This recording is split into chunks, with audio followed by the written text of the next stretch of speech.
Boa noite a todos. Nosso grupo é composto por mim, Daranei, Eliane, Fran e Nery. O tema deste trabalho é sobre a comunicação não verbal na situação psicanalítica relacionada à teoria de Zimmermann. Temos por objetivo apresentar as diversas formas não verbais em que o analisando pode se comunicar com seu analista no setting psicanalítico. O autor aborda tipos da função da linguagem, da comunicação, da mentira e a escuta do analista. A importância da comunicação na existência humana ela é tão fundamental que não existe comunicação sem linguagem. Independentemente de ser verbal ou não verbal, ela consegue transmitir qualquer tipo de mensagem. A linguagem ela é a expressão do pensamento, é resultante da comunicação dos seres humanos e do entendimento no processo comunicativo entre os indivíduos. Bem, eu passo agora a palavra a Nery para expor parte da comunicação não verbal. Muito obrigada.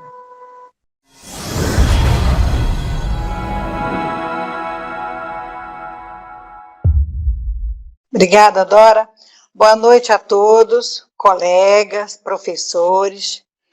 Então, dando sequência sobre a comunicação não verbal, irei decorrer ao longo da minha apresentação sobre as funções da linguagem. A linguagem é uma construção da razão, uma invenção do sujeito para poder aproximar-se da realidade. Pode passar.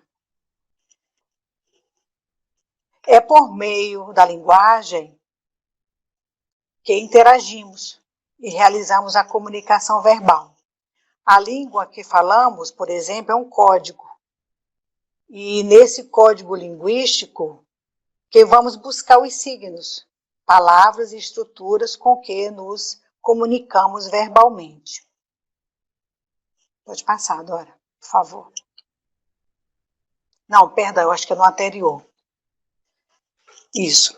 O estudo da língua como sistema de signos definidos pelo filósofo e linguista suíço Ferdinand Saussure exerceu grande influência no campo do desenvolvimento da linguística, com a interação correspondente entre significante e significado.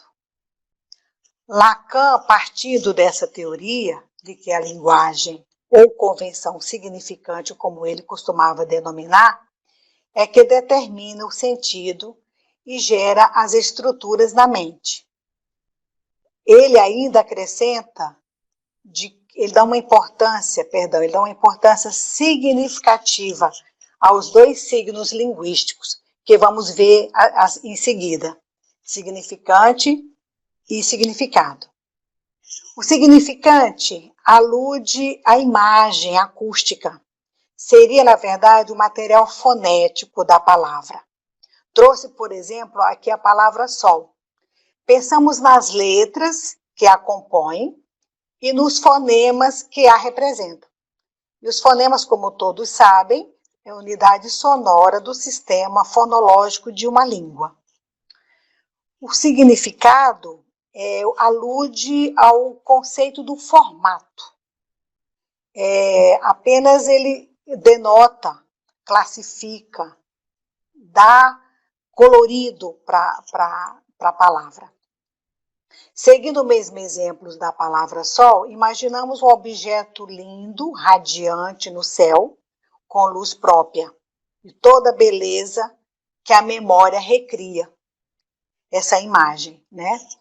Então, portanto, o significante não existe sem um significado, né?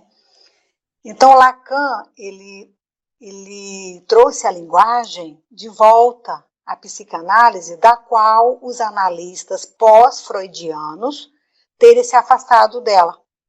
Ele chamou essa linguagem de simbólica. Para Lacan, o inconsciente é estruturado como uma linguagem, dando sequência na visão do Lacan. Para Lacan, o inconsciente é estruturado como uma linguagem, com uma sintaxe própria. Ou seja, o inconsciente determina as relações e forma uma estrutura própria. Então, agora sobre a contribuição do Jung, ele diz que a psicologia analítica foi a psicologia que mais contribuiu para o estudo do material simbólico da humanidade. O símbolo orienta conteúdos que ainda não são conhecidos. Como sabemos, né, a psicologia do Jung é a psicologia dos símbolos, né, essencialmente simbólica, haja vista os arquétipos, né? A comunicação na situação analítica vai além das palavras. Ninguém contesta a afirmativa de que aquilo que o ser humano tem de mais primitivo e imperioso é a sua necessidade de comunicação, sendo que na situação analítica a comunicação vai além das palavras, assim diz o Zimmermann. Como diz Freud, o ego, antes de tudo, é corporal. Ele que também desenvolveu a técnica fundamental da psicanálise, denominada Associação Livre de Ideias, na qual a verbalização é de suma importância no processo psicanalítico. Então vejamos, se observarmos essas duas expressões, a verbalização e a linguagem corporal, já teremos de início um bom material para análise do processo. Há um campo no processo analítico onde as palavras não dão conta do que está acontecendo. A prática psicanalítica de outrora visava uma reconstrução genético-dinâmica das repressões, dos traumas e fantasias primitivas contidas nos relatos dos pacientes. Olha só, convém observarmos como foi iniciado a prática psicanalítica de outrora. A psicanálise começou com a teoria do trauma. O trauma era essencialmente de natureza sexual. E a cena traumática se baseava em uma ação real. Portanto, recordar e reconstruir esse trauma do passado tinha um papel central para Freud. Quer dizer, ele queria tornar consciente as recordações recalcadas. Imaginemos o quanto doloroso seria esse processo, né? A dor estava lá, a ferida já estava instalada. Fazer essa reconstrução era reviver tudo que o paciente não queria lembrar. Muitas das vezes a vergonha impedia, a resistência se estava instalada, né? Se o trauma, segundo descrito, era de natureza sexual, gerado por uma ação real, quem causaria esse trauma? Era quem deveria proteger. Muitas das vezes o progenitor, o pai, né? Ou outro adulto que seduzia a criança.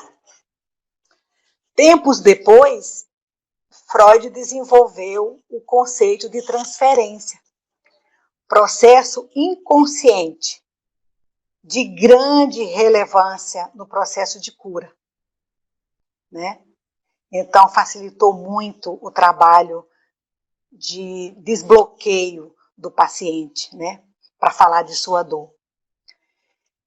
Então, hoje não mais se admite por parte do psicanalista uma impaciente cobrança na base de se não falares, nada posso fazer por ti, né? Eu não entendo o que mudo quer. Pelo contrário, cabe ao analista compreender e a interpretar tudo o que está incutido no discurso verbal do paciente. Mas também a descodificação das imagens implícitas nas mensagens, como, por exemplo, o gesto, a somatização. Ele está representando ali, né? Ele está atuando de uma certa forma. Então, na análise contemporânea, valoriza-se muito a comunicação entre ambos. Para Lacan, a maior tarefa do analista é de identificar a voz do significado patogênico no meio da polifonia dos significantes. O que é que isso quer dizer?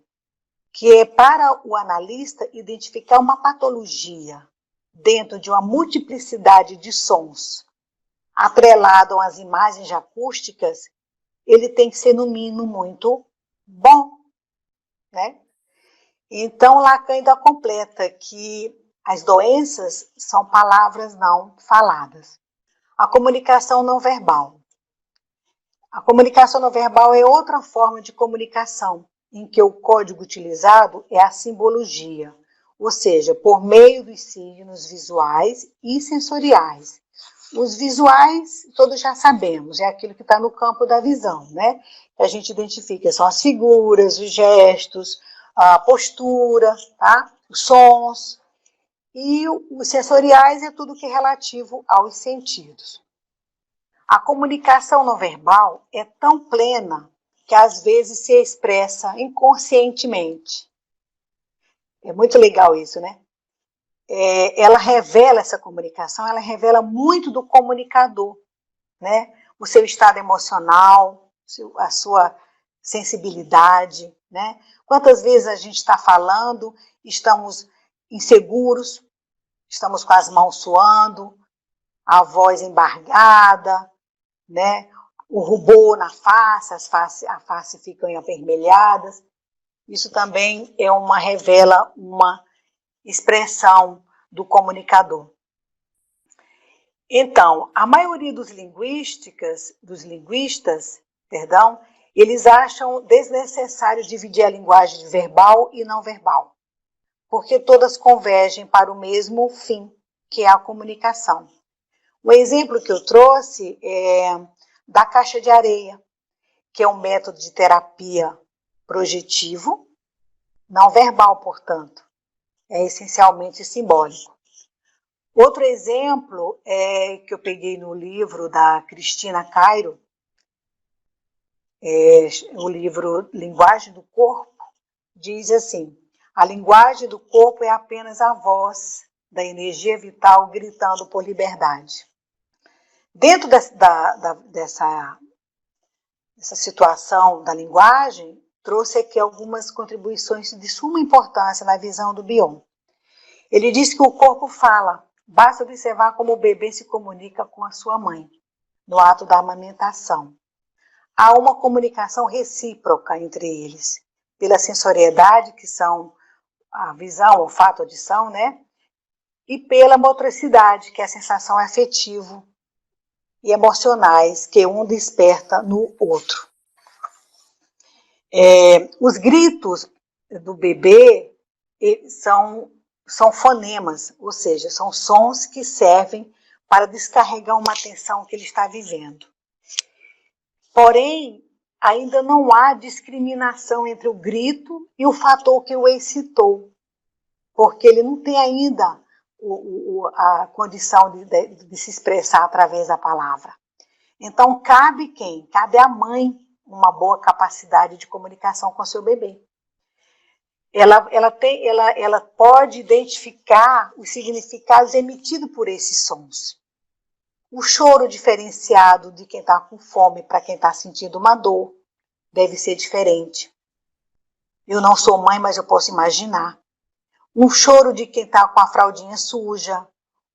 O choro, talvez uma recusa em mamar, ela pode entender que seja algum problema a mais que o bebê esteja apresentando. Então, aí estaria uma boa comunicação entre ambos, ela identificar esses sons que seu filhinho estaria emitindo. Bion, o discurso pode estar a serviço da incomunicação, na situação analítica.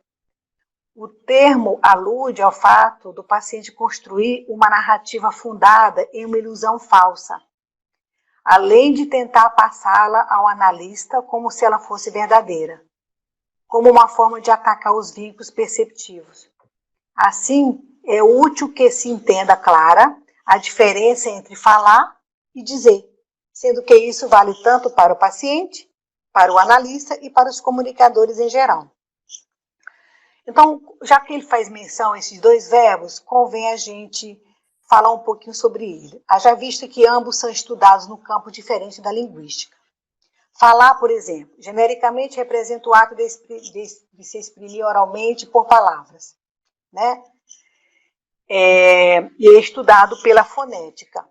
Um exemplo disso é o que todo mundo fala. Papagaio fala, as pessoas falam por falar, Então não tem uma cronologia, não tem uma lógica, né, formalizada. Ao contrário da palavra dizer. É uma forma de se expressar através de uma sentença declaratória, com disposição lógica entre as palavras produzidas, que há uma afirmativa na compreensão dessa palavra, do que a pessoa quer dizer. E, portanto, estudado pela semântica, que é um estudo mais complexo. Agora vamos ver as funções da linguagem. Os canais de comunicação determinam as diversas formas de linguagem. A forma como cada indivíduo se expressa, de acordo com o texto que ele passa e para quem está enviando, pode definir diferentes funções dentro da linguagem. Ou seja, a maneira e a intenção que essa mensagem chegará ao seu receptor vai determinar a função utilizada pelo emissor. Então, no consultório, a comunicação implica na conjugação de 3 fatores: a transmissão, que é o emissor, a recepção, que é o receptor, e entre ambos os canais de comunicação. O emissor é o que a gente subentende, né, que é quem emite a mensagem, é quem fala, é aquele que transmite oral ou não um conteúdo de ideias, palavras e valores que ele deseja que o outro entenda. O receptor é aquele que recebe a mensagem, interpreta e a devolve, uma nova mensagem reformulada ao seu transmissor. Neste momento, aquele que recebeu passa a ser um transmissor. E dentro dos canais de comunicação temos o visual, o auditivo e o sinestésico. O visual é todo aquele que se comunica expresso com a utilização de uns componentes visuais, né? Os signos, imagens, gráficos, enfim. E o auditivo é a forma sonora, é a mais predominante. Uma pessoa auditiva, por exemplo, presta muita atenção naquilo que está sendo dito. E, por fim, o sinestésico, que são as ações espontâneas, que variam de acordo com o indivíduo. São as características de pessoas mais extrovertidas, que se movimentam muito, que gesticulam bastante e utilizam o corpo como linguagem verbal para se expressar. E aqui eu finalizo a minha apresentação. Obrigada a todos e devolvo a palavra para minha colega Dora. Obrigada, Nery. Dando continuidade aqui, eu vou falar um pouquinho sobre um outro tópico de Zimmermann, que seria as funções da mentira. E ele diz o seguinte, que independentemente da situação, do motivo ou forma da mentira, todo mundo mente. Uns mentem mais, outros mentem menos. Isso é da natureza humana, é nato do ser humano. Então, ele numerou 18 tipos de mentiras que podem ser observadas no transcorrer de uma análise. Elas possuem variâncias e podem se apresentar de diversas formas e performances. Antes de eu passar para as mentiras, eu só quero fazer uma ressalva do seguinte, que é bom as pessoas não confundirem com mitomaníaco, com a mitomania. Por quê? Não significa que uma dessas mentiras que a pessoa tem ou que a pessoa usa esse meio de mentira seja uma pessoa mitomaníaco. Porque o mitomaníaco é aquela pessoa que tem a mentira compulsiva e é um distúrbio da personalidade. Normalmente isso vem lá da infância. E sem o tratamento, ela pode acompanhar a pessoa a vida inteira. Então, é totalmente diferente, tá, gente? Então vamos lá para as mentiras. Só 18. Aí nós temos a primeira, é a mentira comum, que é a mentira branca, é a mentira que não prejudica ninguém, não machuca ninguém, digamos assim. Temos a piedosa, que é aquela que tem a intenção de poupar o outro de alguma dor, como forma de evitar sentir vergonha. A quarta, uma maneira de fugir de um perseguidor, que seria aquela mentira quando a pessoa é stalkeada. Né? O stalker, ele persegue, né? A sua vítima, digamos assim, em todas as redes sociais e a pessoa não tem o pingo de sossego. Aí nós temos ali, a serviço de um falso selfie. O que seria isso aqui? O falso selfie, o nome que o Winnicott ele deu a uma pseudo-personalidade. O selfie, ele se desenvolve a partir das experiências que vão sendo armazenadas na memória do sujeito. E ele é verdadeiro caso as experiências vividas tenham a sua origem de espontaneidade do bebê. E ele seria falso, ele é falso, se a origem for externa à vontade, ou seja, da figura materna, por exemplo. O falso self, o que esse indivíduo aprendeu com as pressões e intrusões da figura materna, que ao sobrepor seu gesto ao do bebê, ele vai inibir a sua espontaneidade. Ele informa como deve ser. Um exemplo seria o discurso de um político demagogo.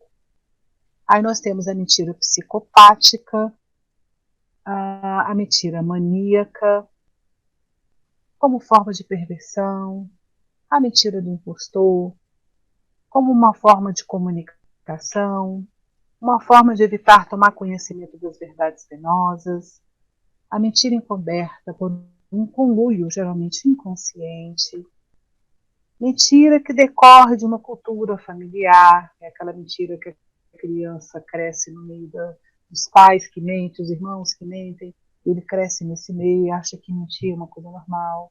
A mentira ligada à ambiguidade, que é o tipo de mentira que provoca confusão nas pessoas, o sujeito ele não se compromete com as verdades, ele emite mensagens contraditórias. E o exemplo disso seria aquela pessoa que dá um curso de finanças e a vida financeira dele está uma bagunça, né? Aí a 15ª seria uma mentira ligada ao sentimento de inveja.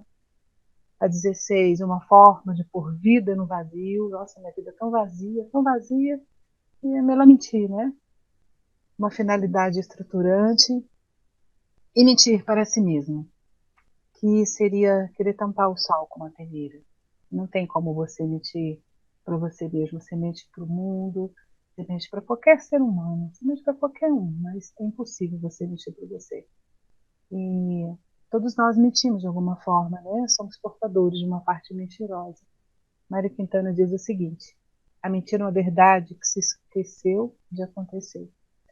E Freud, no seu texto Duas Mentiras Contadas por Crianças, ele diz o seguinte: a mentira é colocada como algo intimamente vinculado às forças motivadoras mais poderosas nas mentes das crianças. Anunciam disposições que levarão a contingências posteriores em suas vidas ou a futuras neuroses. Então, para a criança, a mentira ela acaba sendo motivadora, porque ela às vezes é poupada de muitas coisas, principalmente da bronca dos pais. Então, ela passa a ser usada a mentira como um argumento para ela, né? Em uma tábua de salvação, digamos assim. E mentir para si mesmo, gente, é uma das piores mentiras. Mudando um pouco agora o nosso tema, voltamos agora para a comunicação não verbal. A imagem por si já diz, né? Os palhaços no circo, eles não falam, não tem nada escrito, é só gestos. Então a comunicação deles é por meio da postura, por meio dos gestos. E ela é eficiente, inclusive, no processo analítico. Às vezes não é necessário a pessoa verbalizar o que ela está sentindo. Basta a gente perceber o que o corpo fala, o que os gestos falam, né? O olhar, o jeito da pessoa em si já fala por si próprio, né? Então, a comunicação não verbal, ela vai muito além das palavras. Aí nós temos um gráfico aqui bem interessante. Esse gráfico, ele representa um estudo realizado pelo professor emérito Albert Mehrabian. Ele é professor de psicologia da Universidade da Califórnia. Ele foi pioneiro dessa pesquisa corporal na década de 50. Mehrabian ele descobriu através de estudos que a mensagem da comunicação interpessoal ela é transferida na seguinte proporção: 55% da nossa comunicação ela é visual, São gestos, fisionomia, a sua postura. 38% ela é vocal. Seria o seu tom de voz, seria o volume, se eu estou falando muito alto, se eu estou falando muito baixinho, seria a velocidade, seria a entonação e o ritmo com que se fala. Somente 7%, gente, são palavras, somente 7% é verbal. E o que esse estudo demonstra? Demonstra que o processo da comunicação não verbal, ele é predominante no mundo. Ou seja, a maior parte da nossa comunicação não está nas palavras, mas nos detalhes, nos nuances, nas pequenas coisas que o nosso corpo transmite. Gestos, né, como eu já falei anteriormente, a postura, né, no olhar. Então, Merrábia deixou esse gráfico para a gente que eu achei fantástico. Aí nós temos aí um discurso. O discurso, ele tem três suas especificidades, o seu conteúdo, as suas formas, e tem mensurado as funções. Elas são discriminadas dos seguintes tipos, são 7.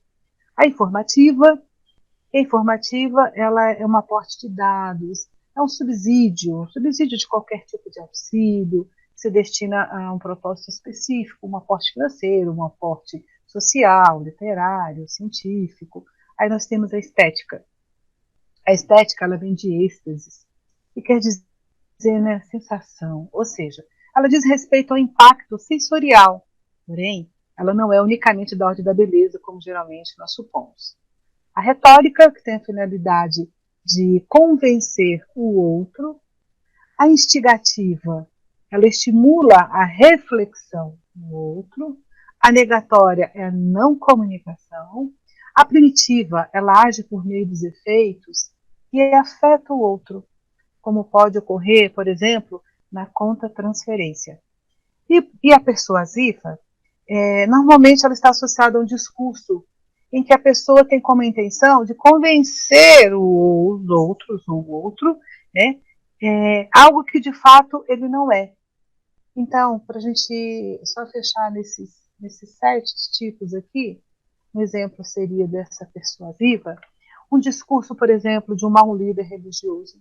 Ele tenta convencer os fiéis de algo que lhe seja conveniente, ele utiliza de recursos como encenação dramática, testemunhas ou que lhe sejam necessários. Nesse discurso persuasivo, o conteúdo seria o quê? A comunicação seria, o conteúdo seria da comunicação, que seria o que? A sua falsa crença. A forma, a empolgação com que ele fala, por vezes até comovente. E o propósito inconsciente do discurso é o de conseguir pessoas, conseguir aliados que compartilhem e comunguem dessa falsa crença. Todas essas diferentes formas e funções da linguagem C7, eles têm grande relevância na prática psicanalítica. Elas determinam precisamente não só o estilo da fala do paciente e do analista, mas também o tipo de escuta entre ambos. Eu agora vou passar para a Fran, que vai dar continuidade aqui à nossa comunicação não verbal. Muito grata a todos.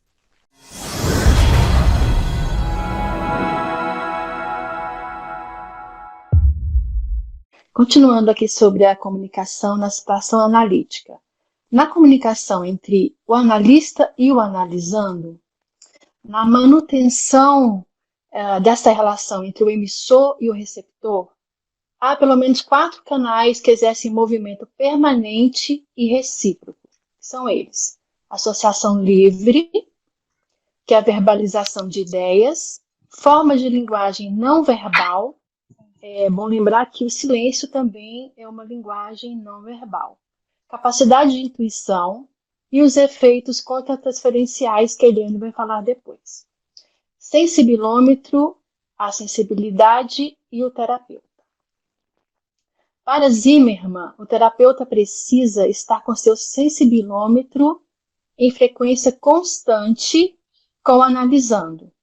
Para isso, existem condições mínimas a serem observadas, que é o estado de atenção, que é a atenção flutuante, e a de teorização flutuante. Aqui é importante dizer que é importante não querer entender tudo de uma vez. As condições mínimas unidas à acessibilidade do terapeuta, será possível entender as diferenças fundamentais que existem entre olhar e ver, ouvir e escutar, sendo que ouvir é uma função meramente fisiológica e escutar é uma função empática. Entender e compreender, falar e dizer, parecer e de fato ser. Como uma analogia de um aparelho de rádio, o analista, com seu sensibilômetro bem sintonizado, ele pode mover o dial de forma que consiga uma sintonia clara e fina com seu analisando, decodificando os sinais. Pois o nada pode dizer muito acerca de um tudo não manifestado. Agora eu vou falar sobre os estilos comunicacionais. Zimmermann, ele cita os estilos. E aí, quando ele cita os estilos, os nomes dos estilos, ele cita um cara chamado David Lieberman, que foi um psicanalista argentino, que foi o cara que, nos anos 80, mais ou menos, redefiniu esse modelo de estilo na comunicação. Ele fez um quadro, né, diante de uma pesquisa, e aí ele confeccionou esse método de investigação psicanalítica, que é uma ferramenta para pesquisa da linguagem que pode expor os desejos e defesas. E é mais ou menos uma linguagem da libido. O estilo na comunicação é um importante elemento do campo psicanalítico. Cada um deles costuma revelar a forma de como está estruturado o self da pessoa, que é o si mesmo. Tanto o analista quanto o analisando têm o estilo de comunicação, e esses estilos, tanto do analista como do analisando, como já falei, devem ser preservados e respeitados ao máximo.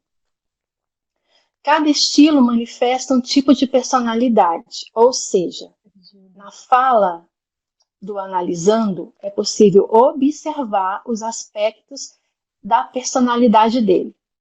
Cada estilo também pode ser uma expressão de determinada fixação pulsional, no caso do paciente. E os estilos não são um sinal de patologia. É importante lembrar disso aqui.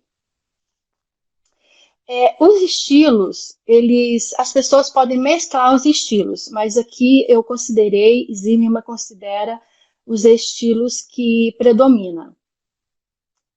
Quando eu vou falar sobre os estilos, quando eu disser sobre os estilos, não quer dizer que toda pessoa observadora ela tem um estilo refletivo. Então, a gente vai falar sobre o reflexivo, que é uma fala mais ponderada. E eu quero lembrar que essa técnica dos estilos, ela não pode ser usada isoladamente de outras técnicas. Então, refletivo, uma fala mais ponderada, como eu já falei, pode ser um observador não participante, aquela que tem uma fala mais silenciosa, um estilo mais calmo, atento no que diz e faz o terapeuta. Entende a mensagem, mas não a introduz. Pode indicar que esse analisando está fixado na fase oral. Pode ser um tipo de pessoa observadora e exigente. Estilo lírico, que é aquela fala mais sentimental. Pessoas que localizam seus conflitos no nível do sistema nervoso autônomo, que é aquele automático, né? Controla a maioria das funções do organismo, como respiração, circulação e digestão. Pode indicar pessoas depressivas, pode indicar. Dificuldade com a comunicação, escasso controle emocional e impaciência. Sentimentos de culpa, necessidade de ser perdoado a todo instante e pode ser um tipo de pessoa observadora competitiva. Ela prefere observar mais do que as outras pessoas e entre observar e falar, ela prefere observar. Estilo narrativo, pessoas obsessivas. elas conseguem neutralizar as emoções, falam muito, escrevem melhor ainda e pode indicar uma pessoa fixada na fase anal. Pode ser do tipo de pessoa lógica, aquela que é muito ordenada. E o estilo dramático, aquela fala que provoca suspense, demonstra uma certa ansiedade na fala, pode indicar fixação na fase fálica e genital e pode ser uma pessoa demonstrativa. E eu gostaria de falar também sobre os estilos retóricos, né? Porque Zimmermann ele cita sobre esses estilos que não são por análises e pode vir como uma fala superficial só com a intenção de doutrinar. Aqui nesse caso eu falo sobre os estilos do analista. É o estilo ping-pong, uma constante bate-rebate de falas e não há espaço para reflexões. O estilo intelectualizador, quando o insight obtido pelo paciente, além de não promover transformações verdadeiras e sinceras, ainda pode trazer mais resistência por parte do analisando. Por quê? Porque o analista, nesse caso, por causa do seu discurso, tem uma formulação discursiva muito longa. E o estilo pedagógico, que o analista, nesse caso, preocupa-se mais em dar aulinhas sobre o porquê teológico, que é a causa disso, o porquê daquilo, do que se atentar ao para que existencial do analisando. Agora eu vou passar para a Eliane, que ela vai expor um outro aspecto da comunicação. Vai lá, Eliane.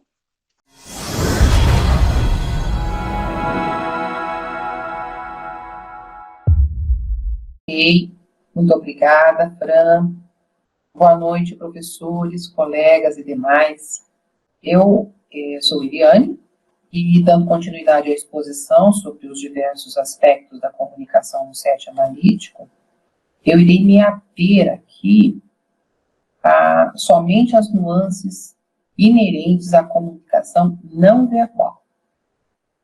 Apesar de que seja a escuta psicanalítica, que ela seja verbal ou não verbal, esta será sempre a base da intervenção terapêutica. Como dizia Freud, né, como disse Freud, a cura no setting psicanalítico, ele acontece pela fala. Aqui, então, a gente vai ver um pouquinho a respeito desta fala. Esta fala, ela pode ser não verbal. A gente vai olhar aqui como é que isso acontece. Né? A fala do paciente, como pode ser a fala do paciente, para que este compreenda o significado oculto daquilo que lhe causa desconforto. Então, é neste ping-pong, roubando um pouco a fala da Fran, né? É nesse ping-pong entre analisando e analista que este desconforto deve ser desfeito, né? A atenção flutuante, a associação livre, são dois recursos que imprescindivelmente devem estar presentes. Aí aqui, pessoal, eu quero fazer um convite para vocês. Na verdade, é um convite só para que vocês se alertem. Porque desde que começou essa exposição, eu tenho certeza de que cada um dos senhores está fazendo uma observação que vai para além das palavras que são colocadas aqui, do conteúdo, que é dito, né? Que é verbalizado. Eu tenho certeza que cada um dos senhores tem observado o nível de insegurança, ou de segurança, o nervoso de cada uma de nós, né? Eu e as minhas colegas, muito menos, obviamente, aquilo que está entremeado na nossa fala, o nosso anseio em nos tornarmos precisas daquilo que queremos passar, o nosso anseio em obter uma boa classificação, uma boa nota dentro desse trabalho, faz parte, está por trás disso, né? Queremos dar a nossa melhor versão disso. Então, tudo isso transparece paralelamente nesta exposição. O primeiro tipo de linguagem, do qual eu vou falar aqui, eu vou colocar o óculos para ser mais precisa, ele vem falar da linguagem prosódica ou paraverbal. Ela consiste na escuta daquilo que caminha ao lado, paralelamente, portanto, né? Aquém ou além das manifestações verbais que são proferidas. As nuances e alternâncias da altura, intensidade, acento, timbre da voz, ritmo da fala. É possível observar aí a arrogância ou a timidez. Zimmermann aponta para um jeito inquisitivo, querelante mesmo, na escolha das palavras, lapsos e tropeços do discurso. Exemplo. Encontrei aqui na pesquisa um exemplo de uma paciente que chega no consultório para tratar uma relação conflituosa entre ela e a mãe, mas ela diz que está tentando, que ela sempre busca ser alguém calmo, alguém tranquilo e aceitar a mãe da forma que a mãe é. Entretanto, o analista vai observar que, à medida em que a Gina conta, narra as experiências de trocas dela e da mãe, o comportamento que fala, que esforça o comportamento da mãe, Gina aumenta o volume da fala e acelera o ritmo da mesma. Né? Então, por mais que a palavra de Gina esteja dizendo que está tudo sob controle, que a gente tem tentado melhorar, que eu estou aceitando, não. O que ela coloca paralelamente a esse discurso verbal não confirma a sua afirmação. O segundo ponto é a escuta dos gestos e atitudes, que pode ser responsável por até 93% da comunicação, né? Conforme a Dora já falou, somente 7% do nosso discurso se passa pela comunicação verbal, né? Naquele demonstrativo do gráfico. Pode voltar lá, Dora? Naquele gráfico que você colocou, por favor?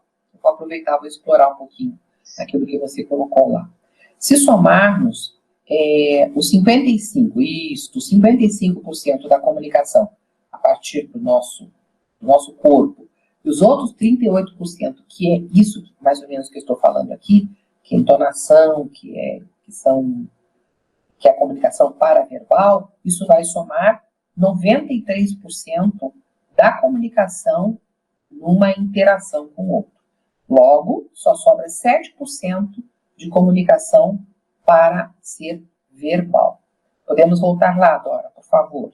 Então, desde o momento em que o analisando é encontrado na sala de espera, ele já está comunicando algo.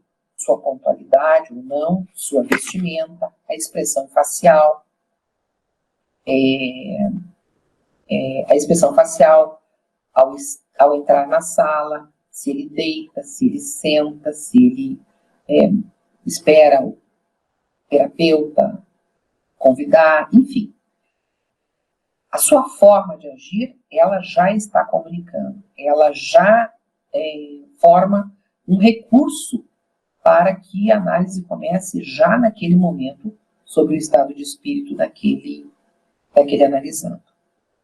Segundo ponto, o próximo ponto é a imagem corporal, que também comunica. Alguém mal vestido, andrajoso mesmo, muito gordo, muito magro, com aspecto doente ou doente mesmo, o corpo já está falando, o corpo fala. Basta observar, conforme Nery falou, a comunicação do bebê com sua mãe, o cuidador, né?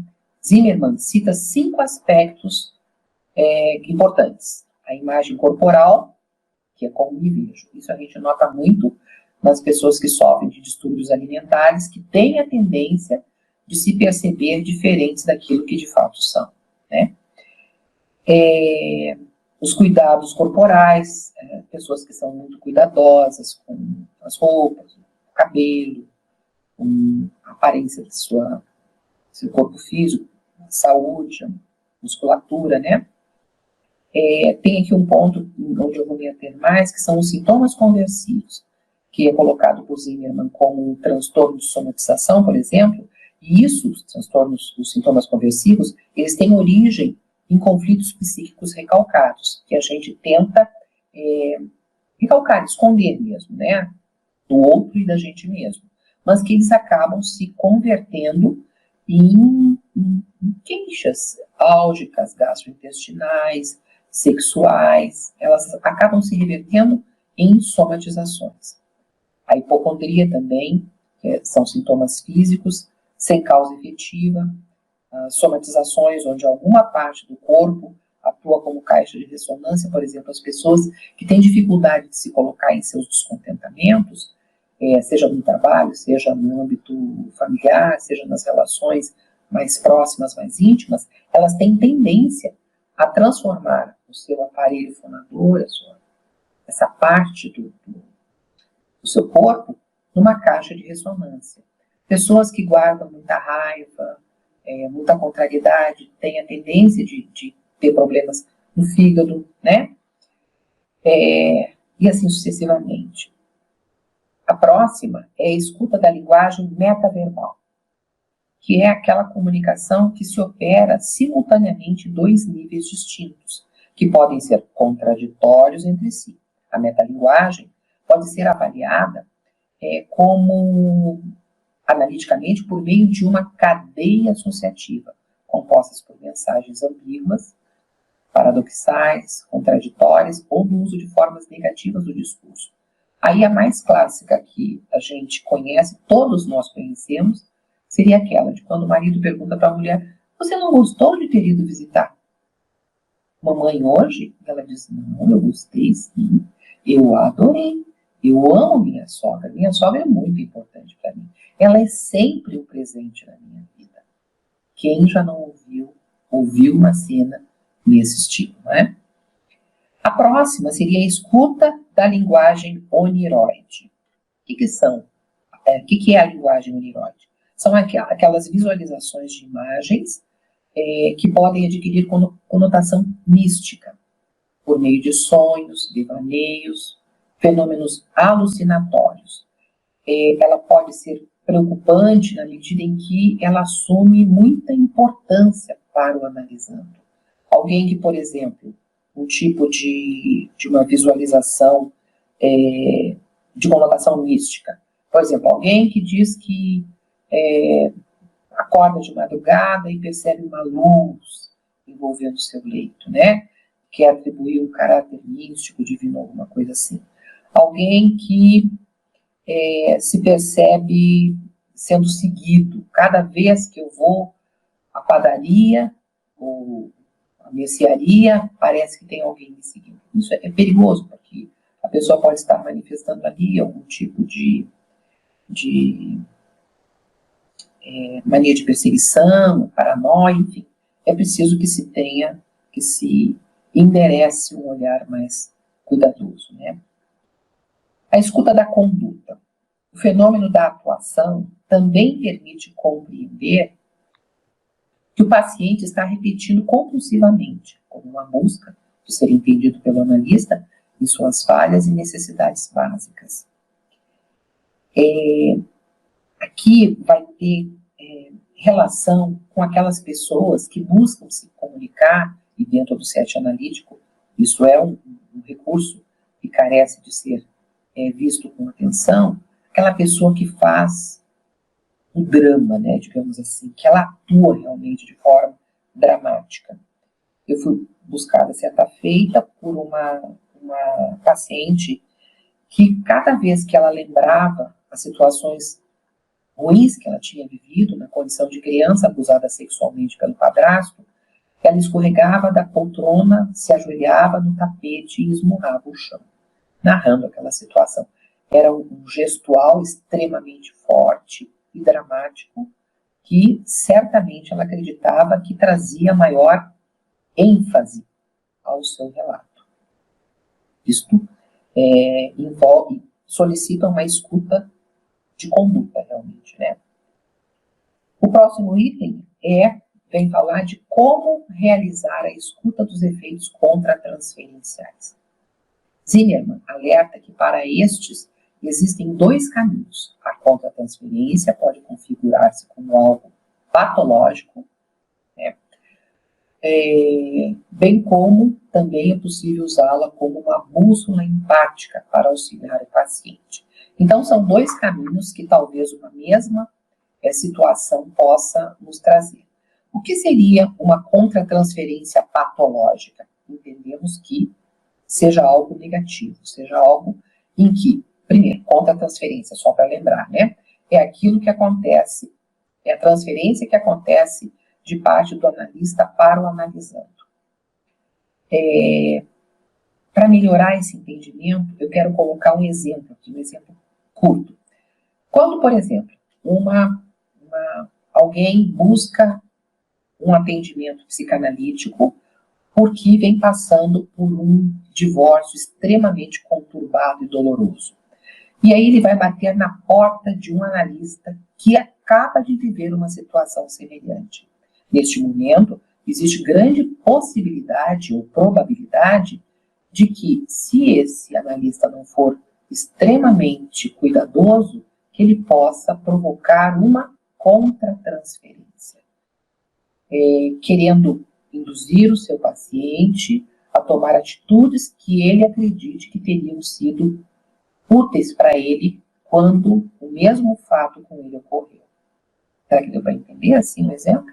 Um exemplo modesto.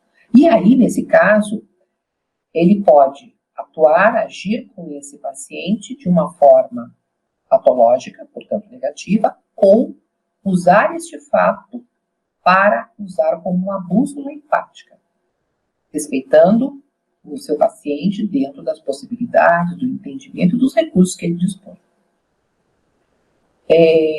Aí tem, por último, a escuta intuitiva.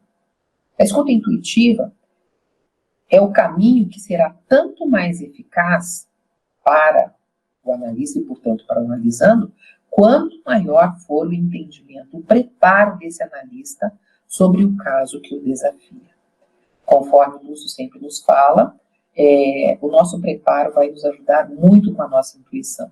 E eu sugiro que todo o analista busque sempre se manter capacitado, a capacitação contínua. Aquela que o Instituto ONU oferece para a gente continuamente é uma boa saída para que a gente se mantenha sempre muito bem atualizado, né, meninas? Bom, eu termino aqui a minha fala sobre essa escuta não verbal, sem antes colocar que não basta a busca do canal de comunicação do inconsciente com o consciente no trabalho psicanalítico. É necessário também a busca dos estilos que constroem e caracterizam o vínculo analista-analisando. Para que o analista e analisando não caiam no estilo acomodativo, é necessário, como diz Bion, ter uma espécie de ansiedade, turbulência entre o analista e o analisando, para que não indique um possível conluio de complacência. Ou seja, eu faço de conta que te analiso, você faz de conta que está interessado na minha análise. Continuando, ora, não devemos estar sempre em oposição ao paciente, ou coisa parecida, como num jogo de quem ganha mais, mas como um interjogo de identificações, devemos ter uma atitude psicanalítica no processo comunicativo que seja eficaz. A escuta do analista, seja ela uma escuta verbal ou não verbal, a escuta psicanalítica é a base da intervenção terapêutica, buscando reprocessar a fala do paciente para que este compreenda o significado oculto daquilo que lhe causa desconforto. A atenção flutuante e a associação livre são dois recursos que imprescindivelmente devem estar presentes. E aí, como nos diz Sigmund Freud, existem momentos na vida da gente em que as palavras perdem o sentido, ou parecem inúteis, e, por mais que a gente pense numa forma de empregá-las, elas parecem não servir. Então a gente não diz, apenas sente. Terminamos por aqui a nossa apresentação, agradecidas pela atenção dos senhores. Boa noite.